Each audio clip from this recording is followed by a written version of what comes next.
अस्सलामुअलैकुम नाज़रीन, आप देख रहे हैं JN न्यूज़ HD। आइए एक नजर डालते हैं आज की अहम खबरों पर।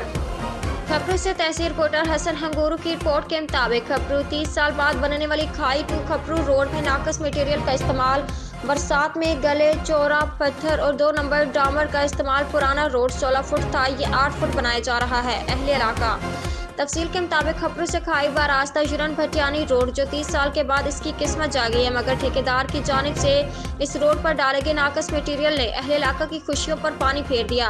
इस रोड पर डाले गए पत्थर जो हालिया बरसातों के पानी में चूरा हो गए वो पत्थर डाले जा रहे हैं। 12 फुट की जगह 8 फुट चौड़ा रोड बनाया जा रहा है। 6 इंच रोड़े की जगह सिर्फ 2 इंच पत्थर डाला जा रहा है और डामर की जगह काला ऑयल मिला डामर इस्तेमाल किया जा रहा है, जिससे ये रोड 6 माह में टूट जाएगा। ना ही रोड का लेवल है और ना ही पिचिंग। इस मौका पर वहां पर मौजूद अहले इलाका के कुछ लोगों ने रोड के पत्थर उखाड़कर मीडिया को दिखाए और पुराने रोड की भी निशानदेही की।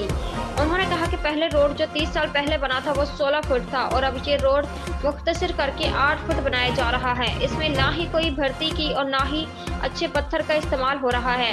ये रोड बनने पर हम जितने खुश थे अब उतने ही अफसरदा हैं। इस रोड का ठेकेदार तीसरे डिवीजन और मुंशी दूसरे डिवीजन के हैं। यहाँ सिर्फ मजदूर काम कर रहे हैं। एक शख्स जो राम नाम का है उसका ताल्लुक भी बदेन से है। हम किसको शिकायत करें? हम MNA शाजिया मरी, सेंटर कुरतलैंड मरी, MP Qazi Shamsuddin Rajar, DC Sanghar, assistant commissioner Khipro से मुतालबा करते हैं कि वो रोड में नाकिस मटेरियल का इस्तेमाल बंद कराएं।